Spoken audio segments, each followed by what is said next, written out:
Hello everyone and welcome back to the channel. Today we're going to be doing an overview of the various items in Diablo 1 to Hell 4.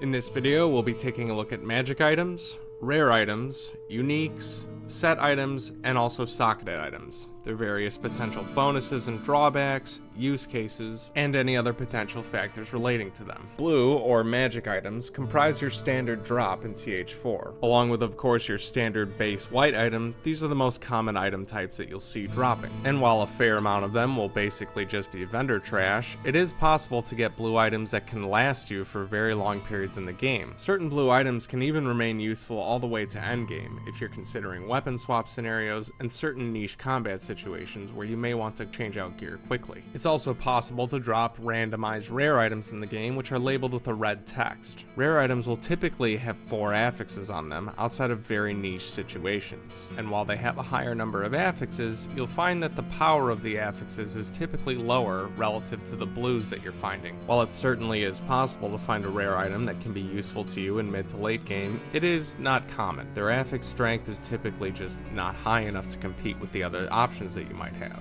I personally found rare items to be most useful in the early game. The next item type that we'll discuss will be unique items. Much like Diablo 2, unique items have the ability to be completely transformative or build enabling for your character, but sometimes they also do come with specific drawbacks on them that you'll have to work around. For example, this belt that gives you a large amount of minus damage from enemies, but also lowers your total vitality and strength. This creates a lot of unique gearing options for your character. You may have to sometimes compensate for the debuffs that certain unique items are giving you, but the power you'd be gaining from their positive affixes can definitely be worth it as long as you optimize for it. The next item type that we'll cover will be the set items in the game. As you can see here, set items have a orange label.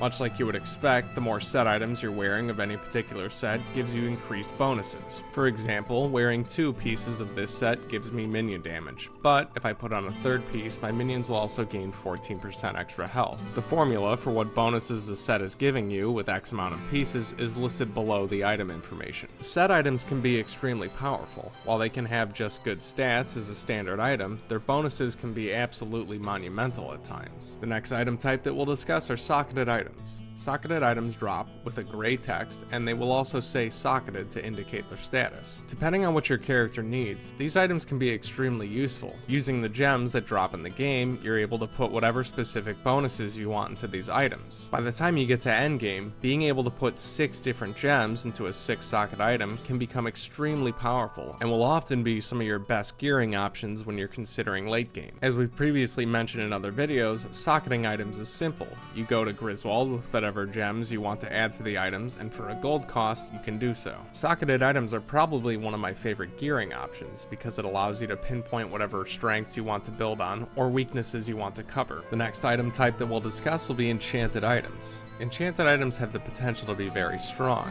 They're made from white bases, and for a gold cost at Adria, you can give them different tiers of enchantments. Depending on how you roll, these can be very good and well suited to your character, but it is a bit of a gamble. Through the use of the transmutation system, you are also able to send enchanted items back to their base form and try again if you wish to do so. To further complement the enchanted item's potential power, once you have the character level and gold to do so at Griswold, you can put a socket into enchanted items. This allows them to scale even further into endgame. The next, and very likely most common type of item found, are of course white items, and while they may seem deceptively useless, it's actually not the case. You can take any white base that you find and go enchanted at Adria, and it could turn into one of your best pieces. Much like you would expect in an ARPG, the higher level you get, the higher level base items will drop. All of these items have a chance to roll as either magic or above, and this can be further influenced by the next factor that we'll talk about. The magic find stat is available in Diablo 1 to Hell 4, and much like Diablo 2, it increases your chance of finding magic and above quality items. I personally noticed an enormous difference in the amount of uniques dropping when I was running with nearly 300% magic find and doing low level dungeon farms. It should be noted though that magic find will also have a tangential effect on the amount of white and socketed items you find. find. The more magic find you have, the less socketed and white bases that you will have. Just be aware that magic find does not increase your chances to find higher than magic quality items from chests in dungeons, as well as quest chests and racks. So magic find becomes a trade-off game. Are you willing to trade the power that you'd be losing while subbing out these items to get more magic items and potentially unique items? Well, that's up to you. The next topic is that certain quests, as well as boss monsters, will always drop specific items. For example, Leoric on Horror difficulty, the first difficulty, will always drop this unique crown as well as this unique set ring.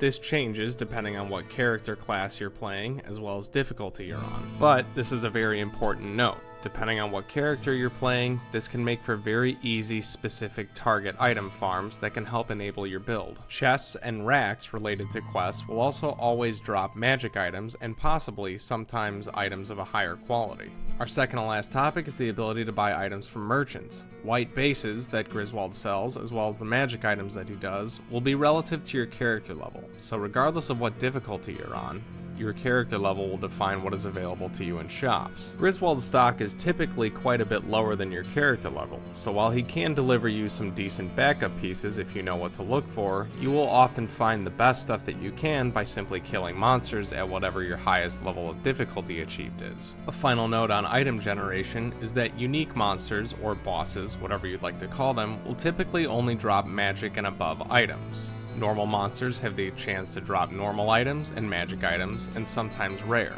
though you will very rarely find uniques off of normal monsters. If you've enjoyed our items overview of Diablo 1 The Hell 4, then give the game a try today. Check the link in my video description or on my channel page.